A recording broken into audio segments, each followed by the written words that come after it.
मफम खुदिंग निंगथेबी लमदम खुदिंग फजबी फजैदा तसिंगना फजै मणिपुर नहाकी सक्तम से मोइरांग लमदमदे येंगलुरे लोकताक इमा उख्रुल लमदमदे येंगलुरे सिरोय चिंगदोल इम्फाल मयोलमदे येंगलसो गंगला अयुकी इंग्रबा उलेना इसादे येबदा हाइफम खंगदा इंगली तौरी फाने इंग्रबसो इंगलसनो असुक फजबा लमदम असिबो येंगदना तोकपा यारिब्रा खंदुना हौफी अमा इंसिल्लादुना संगाई मपानदा थोलक्तुना अकोइबा अदो Koyna Koyna येंगलिबोय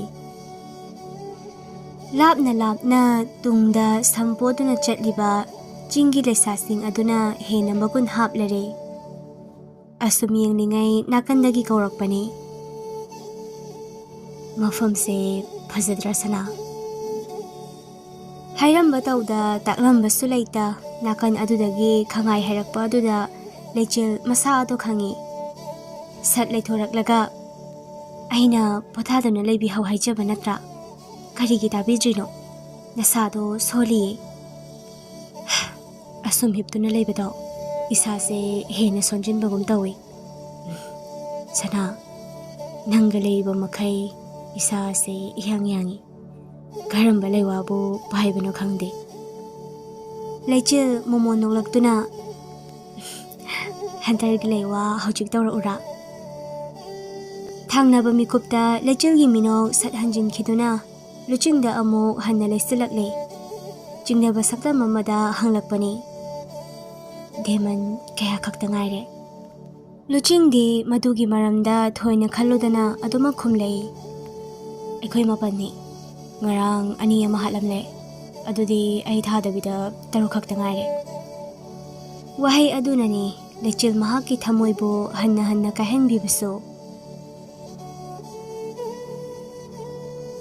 somdana kamdauri ngasigi korong nongja asida manipur lamdam asiga thangnariba asam lebak asidagi selungbasing manipurda amu hanna halakpani अंगनबा अयुक्तगी लमदम अदो थादोरकपना मणिपुरदी यौसिलखरे लेचिलगी मपा होइना लेरिबा मफम अदो खुमन कोलुपसु नते मोइरांग कोलुपता हाइजदुना सैदांगलगा लेखिबनी करी मरमगी हाइबा अदुदी कोना खंगलकपसु याय निंथौ अदुसो मागे सगोलदा तोंगदुना मनाई मसन कया लोइनादुना मोइरांग कोलुपता चंगलकले लेचेल के संगाई अदुगी मनाक्ता लेपलरगा मनाई अमना कौरई थोइबा कौबगी खोंजेल अदो ताबदा अदुमना तौरकलगनी खंगमना सेम साख्रबनी थोइबा मनुंग अदुदगी मोंग हादना थोलकले अदुगा मकोक नोलदुना मांगदा लैरिबा इनिंग थौबो थौगल उत्तुना हंगलई करी लेरि इनिंग थौ करी ताकपिगदबा सगोल अदुदगी कुमथादा लुपा साउना नचानुपी कदाइदे लेखि आइगी इया ओइरगनी खंगना लुपा अदुबु माना इरंग हौदुना पुख्रे नखोइ खंग्ब्रा खंगदब्रा थोइबा मकोक अदुमदी हाइगलक्ता तपना खुमलई खंगजदि इनिंगथौ अहिंगी मतमदा चटखिबो ओइरगनी अखोइ तसेंगना खंगजहौद्रे सेंगलेको करिगुम्बा अखोइदे नचिन अदो थीबो ओइरमलबा नचिन थीबगी करंबा दंदी पीबा हाइबदो नखोइ नसाना खंगजदेने इनिंगथौ अखोइ लोइना खंगजे अदुबो इचाना मांखिबा अदो तसेंगना खंगहौदबना अखोइसु करिम हाइबदि ngamjadre ngakpigani खंगदे हाइरबदा करी अमु हाइरुगनी अदुमा चिंगनारबसु हनबा तारेदो हनबसु हनखे मजाइबे मलांगलेंदी करी अमु हाइरुनी मागी थमोइदा हराउबगी मैना चुदुना दोन बेन ये जगोई साबगुमसु थोकलरे ओंथोकना हराउ जख्रे मजाइबे मा जंत्र खोंगबसिंग अदुदा पेनागी नुंगसिबा सुर अमदा कना अमगी थमोइ खुदिंगमा हुबा ngamba मवंगदा नुंशिना खोंगहल्लादुना मजाइबे मा खुदकी निंगथिबा कलादा खुसाथे मखोंग अदुना खुदका चानाबा मवंगदा लेंगदुना निंगथिबा खुथेक तमले माइथोंगदना मोमोन मिनोकनी तमलिबा ꯃꯖꯥꯏꯕꯦꯝꯃ ꯑꯁꯤꯕꯨ ꯐꯠꯇꯦ ꯍꯥꯏꯒꯗꯧꯔꯤꯕ꯭ꯔꯥ ꯅꯠꯇ꯭ꯔꯒ ꯑꯐꯕꯤꯅꯤ ꯍꯥꯏꯒꯗꯧꯔꯤꯕ꯭ꯔꯥ? ꯃꯥꯒꯤ ꯈꯟꯕꯅ ꯉꯁꯤꯗꯤ ꯅꯨꯔꯥ ꯄꯥꯈꯪ ꯑꯅꯤ ꯑꯗꯨꯗꯤ ꯅꯨꯡꯁꯤ ꯊꯧꯔꯤꯅ ꯆꯦꯠꯅꯁꯨ ꯄꯨꯟꯈ꯭ꯔꯦ꯫ ꯑꯗꯨꯛ ꯅꯤꯡꯊꯤꯅ ꯁꯥꯔꯤꯉꯩ ꯑꯁꯨꯛ ꯐꯖꯕ ꯄꯦꯅꯥꯒꯤ ꯈꯣꯟꯖꯦꯜꯕꯨ ꯊꯨꯒꯥꯏꯗꯨꯅ ꯅꯨꯄꯤ ꯑꯃ ꯒꯝꯒꯝ ꯆꯪꯂꯛꯏ꯫ ꯑꯗꯨꯒ ꯃꯖꯥꯏꯕꯦꯝꯃꯒꯤ ꯃꯈꯨꯠ ꯑꯗꯨꯗ ꯇꯥꯞꯄꯥꯏꯈ꯭ꯔꯒ ꯂꯥꯛꯇꯅ ꯆꯤꯡꯂꯒ ꯄꯨꯊꯣꯛꯈꯤꯕꯅꯤ꯫ ꯄꯦꯅꯥ ꯈꯣꯡꯕ ꯑꯍꯜ ꯑꯗꯣ ꯉꯛꯅ ꯌꯦꯡꯍꯧꯏ꯫ ꯑꯁꯨꯝ ꯆꯤꯡꯊꯣꯔꯛꯄꯅ ꯀꯅꯥ ꯂꯥꯛꯂꯣꯏꯗꯕ ꯀꯣꯅꯨꯡꯒꯤ ꯃꯐꯝ ꯑꯃꯗ ꯃꯖꯥꯏꯕꯦꯝꯃꯕꯨ ꯊꯥꯗꯣꯛꯈ꯭ꯔꯦ꯫ ꯅꯨꯄꯤ ꯑꯗꯨꯅ ꯁꯥꯎꯅ "ꯅꯪꯅ ꯅꯠꯇ꯭ꯔꯥ ꯃꯈꯣꯏꯕꯨ ꯊꯥꯗꯣꯛꯂꯤꯕꯁꯦ? ꯅꯪꯅ ꯅꯠꯇ꯭ꯔꯥ ꯍꯥꯏꯌꯣ? ꯀꯔꯤꯅ ꯅꯤꯡꯊꯨꯡꯗꯕꯅ ꯃꯈꯣꯏꯕꯨ ꯃꯐꯝ ꯑꯁꯤꯗꯒꯤ ꯆꯦꯟꯍꯟꯈꯤꯕ?" ꯃꯖꯥꯏꯕꯦꯝꯃ ꯃꯈꯨꯠ ꯑꯅꯤꯗꯣ ꯀꯥꯔꯟꯆꯠ ꯅꯨꯄꯤ ꯑꯗꯨꯒꯤ ꯃꯥꯏꯊꯣꯡꯗꯒꯤ ꯃꯍꯥꯛꯀꯤ ꯃꯤꯁꯅ ꯂꯩꯊꯣꯛꯈꯤꯗꯨꯅ "ꯑꯩꯅ ꯄꯥꯝꯕ ꯄꯣꯠ ꯑꯩꯅ ꯐꯪꯗꯅ ꯇꯣꯛꯂꯣꯏ ꯈꯪꯕꯤꯗꯕ꯭ꯔꯥ? ꯑꯩꯁꯨ ꯃꯖꯥꯏꯕꯦꯝꯃꯅꯤ, ꯇꯧꯒꯦꯗ ꯉꯝꯃꯤ." ꯅꯨꯄꯤ ꯑꯗꯣ ꯁꯥꯎꯔꯦ꯫ ꯀꯔꯤꯒꯤ ꯁꯥꯎꯔꯤꯕ? "ꯅꯪꯒ ꯑꯩꯒ ꯋꯥꯈꯜꯗꯤ ꯈꯔ ꯃꯥꯟꯅꯔꯤ. ꯑꯁꯨꯝꯅ ꯊꯥꯈꯤꯕꯒꯤ ꯃꯍꯨꯠ ꯀꯣꯛ ꯍꯥꯠꯇꯣꯛꯈꯤꯕꯗꯤ ꯀꯔꯤ ꯀꯥꯏ? ꯍꯥꯠꯈꯤꯅꯕ ꯍꯣꯠꯅꯈꯤꯕꯗ ꯃꯥꯏ ꯄꯥꯛꯈꯤꯕ꯭ꯔꯥ? ꯃꯔꯥꯏ ꯁꯤꯖꯈ꯭ꯔꯗꯕꯅꯤ ꯍꯌꯦꯡ ꯀꯣꯟꯅ. ꯑꯩꯁꯨ ꯍꯧꯖꯤꯛꯀꯤ ꯇꯥꯟꯖꯥ ꯑꯁꯤꯒꯤ ꯅꯨꯡꯉꯥꯏꯕꯁꯦ ꯑꯃꯨꯛꯇ ꯂꯧꯈꯤꯒꯦ." ꯍꯥꯏꯗꯨꯅ ꯃꯃꯥꯏ ꯂꯩꯊꯣꯔꯛꯏ꯫ ꯅꯨꯄꯤ ꯑꯗꯨꯅ ꯈꯣꯟꯖꯦꯜ ꯈꯔ ꯋꯥꯡꯂꯞ ꯃꯖꯥꯏꯕꯦꯝꯃꯗ ꯕꯦꯕꯥꯔ ꯑꯃꯠꯇ ꯌꯥꯎꯗ "ꯃꯖꯥꯏꯕꯦꯝꯃ, ꯑꯩꯒꯤ ꯍꯥꯏꯕꯨ ꯑꯩꯗꯤ ꯃꯥ ꯍꯥꯠꯀꯅꯤ. ꯏꯈꯨꯠꯁꯤꯅ ꯍꯥꯠꯇ꯭ꯔꯕꯗꯤ ꯑꯩꯗꯤ ꯄꯦꯜꯂꯣꯏ, ꯁꯨꯄꯦꯟꯁꯨ ꯄꯦꯜꯂꯣꯏ." ꯆꯠꯂꯒꯦ ꯍꯣꯠꯅꯔꯗꯨꯅ ꯁꯃꯥꯏ ꯂꯩꯔꯨꯔꯕ ꯃꯖꯥꯏꯕꯦꯝꯃ ꯑꯃꯨꯛ ꯍꯟꯅ ꯂꯩꯁꯤꯜꯂꯛ ꯃꯥꯁꯨ ꯁꯥꯎꯅ "ꯉꯥꯟꯊꯣꯏ, ꯑꯗꯨꯛ ꯊꯧꯒꯜꯂꯣꯟ ꯌꯥꯎꯗꯕ ꯑꯩꯁꯦ ꯈꯪꯗꯕ꯭ꯔꯥ? ꯅꯪꯒꯨꯝꯕ ꯑꯃꯅ ꯑꯩꯉꯣꯟꯗ ꯈꯣꯜ ꯋꯥꯡꯈꯠꯂꯛꯄ ꯌꯥꯕ꯭ꯔꯥ?" ꯃꯍꯥꯅꯤ, ꯅꯨꯄꯤ ꯑꯗꯣ ꯀꯅꯥꯁꯨ ꯅꯠꯇꯦ, ꯉꯥꯟꯊꯣꯏꯅꯤ꯫ ꯃꯃꯥꯏꯗ ꯑꯃꯨꯕ ꯐꯤ ꯀꯨꯞꯇꯨꯅ ꯀꯣꯅꯨꯡꯗ ꯇꯣꯏꯅ ꯆꯪꯂꯛꯈꯤꯕꯁꯨ ꯉꯥꯟꯊꯣꯏꯅꯤ꯫ ꯅꯣꯡꯃ ꯂꯩꯆꯤꯜꯒꯤ ꯃꯅꯥꯇꯣꯟ ꯃꯦꯟꯁꯤꯟꯗꯨꯅ ꯂꯦꯛꯊꯍꯟꯈꯤꯕꯁꯨ ꯉꯥꯟꯊꯣꯏꯅꯤ꯫ ꯉꯥꯟꯊꯣꯏꯅ "ꯃꯖꯥꯏꯕꯦꯝꯃ ꯑꯣꯏꯔꯕꯁꯨ ꯀꯣꯅꯨꯡꯁꯦ ꯑꯩꯅ ꯇꯨꯝꯍꯟꯕ ꯉꯝꯅꯤ ꯈꯪꯗꯕ꯭ꯔꯥ? ꯅꯪꯅ ꯉꯝꯅꯕ ꯍꯣꯠꯅꯧ. ꯑꯩꯁꯨ ꯑꯩꯅ ꯉꯝꯅꯕ ꯃꯑꯣꯡꯗ ꯍꯣꯠꯅꯔꯛꯀꯅꯤ. ꯑꯩꯒꯤꯗꯤ ꯍꯥꯏꯈ꯭ꯔꯦ, ꯂꯩꯆꯤꯜꯕꯨ ꯍꯥꯠꯀꯅꯤ." ꯂꯥꯡꯂꯦꯟ ꯅꯣꯛꯈꯤ꯫ ꯃꯤꯀꯨꯞ ꯑꯗꯨꯗ ꯋꯥꯗꯤ ꯉꯥꯡꯊꯣꯛꯈꯤꯗ꯭ꯔꯦ꯫ ꯊꯃꯣꯏꯗ ꯑꯣꯏꯅ ꯃꯔꯣꯜ ꯑꯃ ꯂꯣꯟꯈꯤꯕ ꯃꯥꯜꯂꯤ꯫ ꯁꯨꯞꯅꯒꯤ ꯁꯤꯡꯅꯕ ꯃꯥꯟꯕ ꯋꯥꯍꯩ ꯑꯁꯤꯃꯈꯛ ꯍꯥꯏꯔꯝꯃꯤ, "ꯇꯧꯖꯔꯣ ꯑꯄꯥꯝꯕ." ꯃꯁꯤ ꯍꯥꯏꯔꯝꯗꯨꯅ ꯃꯅꯨꯡꯗ ꯒꯝꯒꯝ ꯆꯪꯈꯤ꯫ ꯉꯥꯟꯊꯣꯏꯁꯨ ꯂꯥꯡꯂꯦꯟꯅ ꯆꯠꯈ꯭ꯔꯤꯕ ꯃꯐꯝ ꯑꯗꯨꯗ ꯌꯦꯡꯗꯨꯅ ꯂꯦꯞꯍꯧꯔꯤ꯫ ꯀꯣꯅꯨꯡꯗ ꯍꯥꯟꯅ ꯂꯥꯛꯈꯤꯕ ꯁꯦꯂꯨꯡꯕꯁꯨ ꯌꯥꯎꯏ꯫ ꯃꯈꯣꯏꯒꯤ ꯂꯩꯐꯝ ꯃꯥꯏꯀꯩ ꯄꯥꯡꯈꯤꯕꯁꯨ ꯌꯥꯎꯏ꯫ ꯀꯣꯅꯨꯡꯗꯒꯤ ꯄꯥꯎ ꯇꯥꯔꯛꯄꯅ ꯃꯣꯏꯔꯥꯡ ꯁꯦꯂꯨꯡꯕ ꯁꯥꯎꯅ ꯃꯣꯏꯔꯥꯡꯗ ꯆꯪꯖꯐꯝ ꯂꯧꯗꯨꯅ ꯂꯩꯔꯤꯕ ꯈꯨꯃꯟ ꯊꯣꯏꯕꯒꯤ ꯁꯪꯒꯥꯏ ꯇꯝꯅ ꯂꯥꯛꯂꯦ꯫ ꯃꯥꯁꯨ ꯍꯦꯛꯇ ꯀꯧꯔꯛꯏ, "ꯊꯣꯏꯕ!" ꯑꯃꯨꯛꯀꯤ ꯈꯨꯈꯧꯗ ꯑꯗꯨꯃꯛ ꯊꯣꯛꯂꯛꯏ꯫ ꯊꯣꯏꯕꯁꯨ ꯃꯥꯡꯗ ꯁꯒꯣꯜꯗ ꯇꯣꯡꯗꯨꯅ ꯂꯩꯔꯝꯕ ꯃꯤꯌꯥꯝꯅ ꯁꯥꯊꯤ ꯍꯥꯏꯅꯗꯨꯅ ꯍꯪꯒꯣꯏꯅ ꯆꯠꯂꯤꯕ ꯃꯣꯏꯔꯥꯡ ꯁꯦꯂꯨꯡꯕ ꯑꯁꯥꯎ ꯈꯥꯝꯕꯤ ꯍꯧꯗꯨꯅ ꯂꯩꯔꯝꯕ ꯑꯗꯨ ꯎꯕꯗ ꯊꯣꯏꯕ ꯈꯨꯔꯨ ꯈꯨꯗ ꯀꯨꯟꯊꯗꯨꯅ "ꯁꯦꯂꯨꯡꯕ, ꯀꯔꯤ ꯇꯥꯛꯄꯤꯒꯗꯕ?" ꯃꯣꯏꯔꯥꯡ ꯁꯦꯂꯨꯡꯕ ꯁꯥꯎꯅ "ꯑꯩꯅ ꯅꯈꯣꯏꯕꯨ ꯃꯤꯅꯨꯡꯁꯤ ꯑꯃ ꯄꯣꯛꯇꯨꯅ ꯑꯩꯒꯤ ꯃꯐꯝ ꯑꯁꯤꯗ ꯆꯪꯖꯐꯝ ꯂꯧꯍꯟꯈꯤꯕꯅꯤꯀꯣ꯫ ꯑꯗꯨꯒ ꯑꯩꯒꯤ ꯀꯣꯂꯨꯞ ꯑꯁꯤꯗ ꯂꯩꯗꯨꯅ ꯑꯩꯕꯨ ꯆꯦꯟꯊꯅꯕ ꯊꯕꯛ ꯇꯧꯔꯝꯕ ꯁꯥꯔꯤ. ꯑꯩ ꯍꯦꯛ ꯊꯣꯛꯂꯛꯄꯒ ꯀꯣꯅꯨꯡꯗ ꯃꯥꯏ ꯑꯁꯦ ꯊꯝꯐꯝ ꯂꯩꯔꯝꯗ꯭ꯔꯦꯅꯦ." ꯁꯦꯂꯨꯡꯕꯒꯤ ꯃꯥꯏ ꯈꯨꯅꯕ ꯊꯕꯛ ꯑꯃꯠꯇ ꯇꯧꯖꯗꯕ꯭ꯔꯥ ꯈꯜꯂꯤ. ꯏꯆꯥꯗꯣ ꯑꯩꯈꯣꯏꯅ ꯊꯥꯗꯣꯛꯈꯤꯕꯗꯤ ꯅꯠꯇꯦꯗꯅ."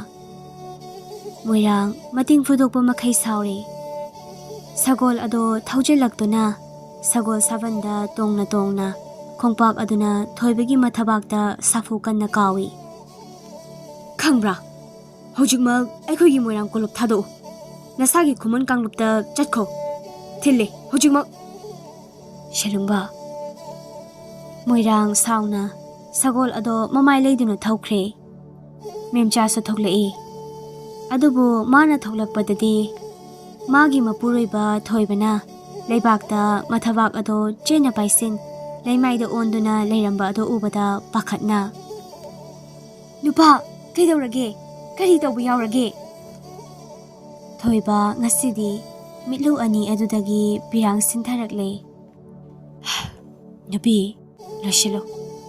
Maru oiba pochai makai yumsilo. Ikhong asina puwa maikaida chatlasi. Aikhoi ni umangda yarik lurasi. Memcha ngakna madubu kari maramgino haibani. Thoiba tablakna hairai. Selungba khai thonglakle. Hojik khakta moirang selungba laklamduna. Mabu ikaiba nanghalli haiduna thina nganglami. Mafam asida moirang kanglup asida aikhoibu leiba yararoi. Chatkro aina hairakle. Memcha makok fung ngawraktuna nakanda leiba pot amada khangpai pai. Tu thakidra khanduna. Thoibana nupi. Aikhoibu kadhaida chatlo haibano. Khumanda changlubasu yaroido. Nupi khongna puba maikaida chatpa tabanini. Shibadi yadi. Hingdabasu yadi. Ichagidama aikhoi hingnaba hotnaba tabanini. Wakhal sontharurano. Chalo yumsiluro. Memchasu kari amamuk hairamda manungda changkhre. Paw adu tabada loyaga loinana tanusu thoibo hoigi sangai tamna laklare. Loyana hana hathu chingnaba pumba kokhalage matagum hanglai. Babong tariba pause achumbara. Thoiba mityengna loya hoibo yengba ngamda thamoidi tanik khumlai. Karisu tawdaba ama saduna. Chummi. Moirang asidagi karamba mafamda chatkadoriba babong. Khumanda changladoira. Changloi. Khumandasu changloi. Moirangdasu haijaroi. Ningthemdasu lanjare hairoi. Umang wamangda chattuna laikhragedo. Loya yamna nungairaktre. Mana kari amasu amuk haiba ngamgani haibage. Ngamde. Ngaihak tumina asum lainaringai adudani. Tanuna. Babonggi leifam ama lei. Makhoinasu babong hoi lei haiba khangloidaba mafam ama. Suknagi aikhoina tana khangdaba mafam ama. Thoibasu non khalaktuna. Kadaidano hairibase. Umangdani sanglen amasu lei. Babong hoina leibada matikdi charagani mafam mado. Thoiba umang hairakpa aduda masado khazig yaningdabagum talakpagum. Leibak miyam asina leibak asida hingchaba thokle haiduna thong kalon taret lona cheksina leikrabam kana sida ahal oiraba namaga egana imungda aikhoibu chajaro hacharo haiduna kathokpagum thokloidra tano ahal adugi wakhal nathai halai babong hoi nathanata leiba ngamloidaba oirasu pakhang macha naha ani ama aina thajaraki makhoiga punna leiro aduga babong hingchabasing aduna karisu henjilakpa ngamloi babong hoida wakhalgi landa masina chummi haiba lambi amatasu thoklakchabana tanuna hairibo wafam aduda yakhiba tabani yakhri memchaga makhoi ani chatlage hainasu moirangda taklamda chatkhre hanna makhoigi nungshiraba sangai adutabu yengladuna Konungda hiyaisu mating fudokpa makhai saurabani. Magi kada leiriba lupagi chaisen korigi bitraising adubo laktana loina langkhairai. Thamoida khambi mai horaktuna phi kamlabani. Mafam kadaida chachkribado haiba khangrabasu asawa aduna wasakhibani. Iparomdagi puron taret ipuromdagi puron taret ngasi aina wasaklibasini. Aigi ikhut asina pairiba thang asina Aigi siza oirani khalibi adubo khujeng pai puriba misak ado aina lurel kaktuna hatkani aduga nangmuso aina aigi sizadi ohendana toklo he mana adumna langkhibagi khonjel tabada mamai bema changsilaktuna karigino nangna pochai sibu langliba imase ai sahing jawa mi olaklagani aina tawba khudingda nakhoina thingbasu yaroi adubo ba Luhong pungjau thinna nachandugi lauthok lure nachangi honggadaba matam adu kahendana Nangna hongba taredo. Mamagi mari samnadana hairakpa wafam aduda ma munna yenglei. Nupine bu hairabadi honglage laurage. Leima singja chanhanduna thamlage khalliba hiyaini. Harau harau yathorei. Imase nuja do sakdam dikum dawbage. Machana hanglakliba adugi bakhom adudi pida. Sana ibungogi thong adomda onkhedana khonthangna na kauki. Tabra ibema changla ulaw. Wafam adu leimirembigi machin adudagi hek thokibaga changlakle. Nupi ama mamai fi amana hairap khomduna changlakle. Hiyaisu nuja aduda mityeng fam darakle do. Adubu nupi adu ubada mahak mamada ngaknaso onsilaki. Mana hana leimasingda chanhange haina hangatkiba matamda thina tawduna tanthokiba lawsilu haiba yakidaba nupi aduni. Adubu ngasidi sana khuya aduna hektuna konung asida puraklabani. Mani misak ado nganthoini. Nganthoi nofeti tawrakhi male makok aduso khasik nolaga. Sanakya nanay ehakni aibu lawsinbiyo. Hiyay mamada yenglakladuna. Imase adubu wahi asimadi tabikho. Aina nuja kaya aigi leimasingda chanhalabaso lechilbudi aigi athoiba sija uhenduna thamgani. Imana yarabadi aigi ayabani. Hairamduna inafi ado fat haigatkiduna makhong ado thangdokre. Wahai aduda ngaihakti leiting lamba minok ado fat hanjinkhiba male. Asawbana gupsinkhiba male. Khonjel adumadi thokta maya ado krakchik pukningda singki. Yaroi dawri. Adudi aiso aina ngamba tawrakpa tabani. Leichilna luchingbo amuk pusilaktana manggol machi aduda famhalli. Leichilna adum pathabiyo. Aiso itasing asina namda sampoduna chatlibase yahauruge. Luchingna khambo ina hairei. Aibu senaningdabra. Aibu itanata thamnamduna mafam kaidaso chatkiba yaroi. Nang yaudana mikuk ama ai karam leho haibano. Leichil thamoida nokjay adubu maithongdadi suklaga mafam asidadi kanasu laoyi. Kananasu aibu phage honabasu ngamloi. Ngamdrasu aina yaroi. Aina isa se kanriba fawba nangna ibo kaidawaidasu khondokpa yaroi. Leichil luchingda munna yenglakduna tapna hairei. Mikuk amagi nakna marini. Kainagadabana tharak yanduna leiriba nushi hairani. Ai chetlaroigi. Upalda tangduna maningdamna palingay panminase. Kenkigano sena jakhigi. Luchingso nokningda noklai. Matam aduda lingam lakduna wangang nangang famtharai. Ichanupa se gyalaklamlini. Kari janinge ichanupa. Luching masa ado sa chadabaga kuirabaga tapna hairei. Sansa jagi ima. Haima nangi loinabi asinadi nakhoidi sansa jade hairaklibanini. Imana hainaroidra haiduna chafu uya ningthina phengdolure. Loinabi haikiba adudadi thamoyado pena harauri. Magi loinabina haiki haiba adudadi sa chadrabaso hangam oirabaso thongdaba hingna charage sairage da leirabani. Luchingna Phagi dongni deima. Ai sasan jajade. Mana pambado adum thongbiro. Hairaduna lechil de yingna e. Lechil so khazik noklaga nonthaduna leiramni. Lingamnadi nuja pakhang ani do.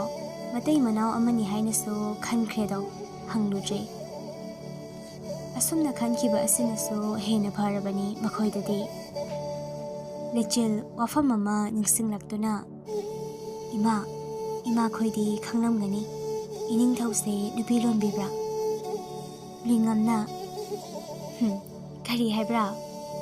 ꯆꯥꯏꯕ ꯍꯩ ꯍꯥꯏꯕꯗꯨꯅꯤꯅꯦ ꯅꯨꯄꯤ ꯑꯅꯤ ꯑꯍꯨꯝ ꯀꯅꯥ ꯑꯃꯠꯇ ꯈꯪꯍꯟꯗꯅ ꯂꯣꯜꯂꯤꯕꯅꯤ ꯑꯃꯗꯤ ꯃꯆꯥꯁꯨ ꯌꯥꯎꯈꯤ ꯂꯩ ꯃꯔꯤꯝꯕꯤꯁꯦ ꯁꯥꯊꯤꯈ꯭ꯔꯕ ꯃꯆꯥ ꯌꯥꯎꯈꯤꯕ ꯂꯩꯃ ꯑꯗꯨꯕꯨ ꯂꯩꯃ ꯁꯪꯒꯥꯏꯗ ꯆꯠꯇꯨꯅ ꯍꯨ ꯄꯤꯖꯔꯒ ꯍꯥꯠꯈꯤꯗꯣ ꯀꯅꯥꯅꯁꯨ ꯀꯔꯤ ꯍꯥꯏꯅꯈꯤꯗꯦ ꯁꯦꯂꯨꯡꯕꯈꯩꯅꯁꯨ ꯃꯈꯣꯏꯒꯤ ꯃꯤꯆꯪꯗ ꯂꯦꯞꯈꯤꯕ ꯑꯉꯥꯡ ꯑꯗꯨꯃꯗꯤ ꯍꯥꯠꯂꯝꯗ ꯄꯨꯔꯛꯈꯤꯗꯨꯅ ꯃꯆꯥ ꯁꯛꯅ ꯌꯣꯛꯈꯤꯕꯅꯤ ꯃꯗꯨꯅꯤ ꯃꯆꯥ ꯏꯕꯦꯝꯃ ꯑꯗꯣ ꯂꯩꯆꯤꯜ ꯄꯨꯡꯉꯛ ꯍꯦꯛ ꯉꯛꯏ ꯀꯔꯤ ꯃꯆꯥ ꯏꯕꯦꯝꯃ ꯑꯌꯣꯛꯄ ꯑꯇꯣꯞꯄ ꯂꯩꯃ ꯑꯃꯒꯤ ꯃꯆꯥ ꯃꯥꯅꯤꯅꯦ ꯑꯁ ꯏꯆꯥꯅꯨꯄꯤ ꯇꯣꯛꯁꯤꯗ ꯃꯈꯣꯏꯒꯤ ꯋꯥꯔꯤ ꯑꯁꯤ ꯂꯨꯆꯤꯡ ꯃꯕꯨꯛ ꯑꯗꯣ ꯅꯥꯔꯛꯄꯣꯏ ꯃꯤꯠꯂꯨ ꯑꯅꯤ ꯁꯨꯞꯆꯤꯟꯈꯤ ꯂꯩꯆꯤꯜꯁꯨ ꯎꯍꯧꯔꯗꯨꯅ ꯂꯨꯆꯤꯡꯒꯤ ꯄꯥꯝꯕꯣꯝꯗ ꯄꯥꯏꯔꯛꯏ ꯑꯃꯨꯛ ꯅꯥꯔꯛꯂꯤꯔꯥ ꯂꯤꯡꯉꯝꯁꯨ ꯌꯦꯡꯊꯣꯔꯛꯏ ꯂꯨꯆꯤꯡꯅ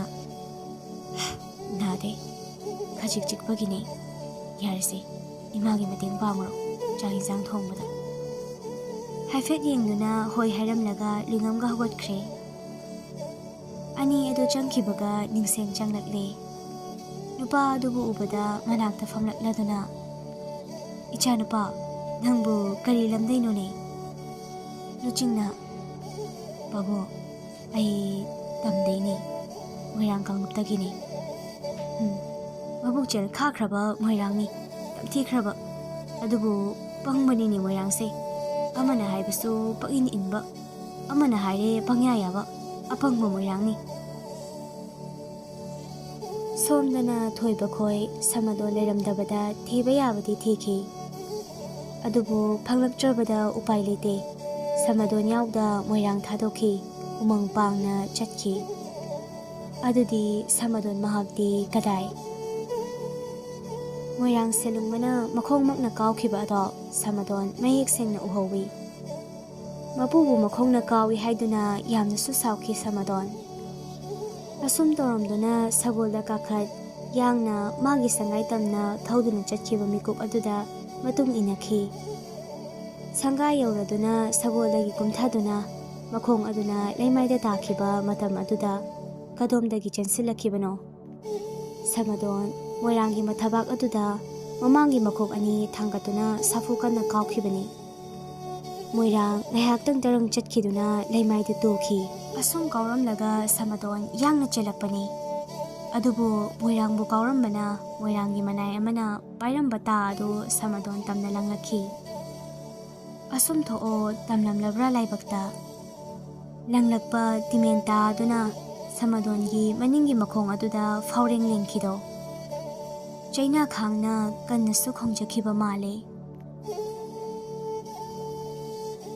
ꯃꯅꯥꯏ ꯑꯃꯅ ꯆꯪꯁꯤꯟꯗꯨꯅ ꯁꯃꯗꯣꯟꯗꯒꯤ ꯇꯤꯃꯦꯟ ꯇꯥ ꯑꯗꯣ ꯁꯠ ꯍꯌꯥ ꯍꯥꯏꯅ ꯂꯥꯎꯗꯨꯅ ꯁꯃꯗꯣꯟꯒꯤ ꯃꯉꯛꯁꯝ ꯑꯗꯨꯗ ꯏꯔꯥꯏ ꯂꯥꯏꯅꯁꯨ ꯂꯦꯡꯕꯤꯈ꯭ꯔꯦꯗꯣ ꯅꯪꯕꯨ ꯆꯠꯂꯕꯣꯏ ꯁꯃꯗꯣꯟ ꯁꯥ ꯑꯗꯨꯒꯤ ꯃꯤꯠꯂꯨ ꯑꯅꯤꯗꯒꯤ ꯁꯤꯟꯊꯔꯛꯈꯤꯕ ꯄꯤꯔꯥꯡ ꯑꯗꯨꯗꯤ ꯀꯅꯥꯅ ꯎꯕꯤꯈꯤꯕ ꯄꯤꯔꯥꯡ ꯃꯔꯤꯛ ꯃꯔꯤꯛ ꯂꯦꯞꯄ ꯂꯩꯇ ꯁꯤꯟꯊꯈꯤꯕ ꯆꯠꯂꯝꯗꯥꯏ ꯃꯤꯀꯨꯞꯇ ꯌꯦꯡꯅꯤꯡꯂꯨꯏ ꯑꯃꯨꯛꯇꯗꯤ ꯃꯍꯥꯛꯀꯤ ꯃꯉꯥꯎ ꯊꯤꯖꯕꯤ ꯁꯅꯥꯕꯨ ꯂꯩꯆꯤꯜꯅ ꯋꯥꯐꯝ ꯑꯁꯦ ꯈꯪꯂꯛꯂꯒꯅ ꯀꯔꯤ ꯑꯣꯏꯔꯛꯄ ꯁꯃꯗꯣꯟꯕꯨ ꯃꯤꯅꯨꯡꯁꯤ ꯂꯩꯇ ꯃꯣꯏꯔꯥꯡꯗ ꯀꯥꯎꯔꯨꯏ ꯍꯥꯏꯕꯒꯤꯗꯃꯛ ꯁꯥꯅꯤ ꯑꯇꯣꯟꯕꯅꯤ ꯍꯥꯏꯗꯨꯅ ꯊꯋꯥꯏ ꯑꯗꯨꯕꯨ ꯇꯔꯥꯏ ꯇꯔꯥꯏꯅ ꯂꯧꯈ꯭ꯔꯦ ꯃꯣꯏꯔꯥꯡ ꯃꯍꯥꯛꯅ ꯑꯇꯣꯞꯄ ꯑꯃꯗꯗꯤ ꯃꯈꯣꯡꯅ ꯀꯥꯎꯕ ꯌꯥꯕ꯭ꯔꯥ ꯑꯄꯪꯕ ꯃꯣꯏꯔꯥꯡ ꯑꯗꯣ ꯀꯣꯅꯨꯡꯒꯤ ꯂꯧꯅꯝ ꯆꯤꯔꯣꯜ ꯇꯥꯔꯨꯕꯅ ꯀꯣꯅꯨꯡꯒꯤ ꯋꯥ ꯑꯗꯣ ꯌꯥꯈꯤꯕꯅꯤ ꯁꯃꯗꯣꯟꯒꯤ ꯉꯛꯁꯝ ꯑꯗꯨꯗꯒꯤ ꯑꯉꯥꯡꯕ ꯏꯈꯦꯡꯅ ꯆꯦꯟꯊꯔꯛꯇꯨꯅ ꯂꯩꯃꯥꯏ ꯄꯨꯝꯕ ꯏꯉꯥꯡ ꯉꯥꯡꯈ꯭ꯔꯦ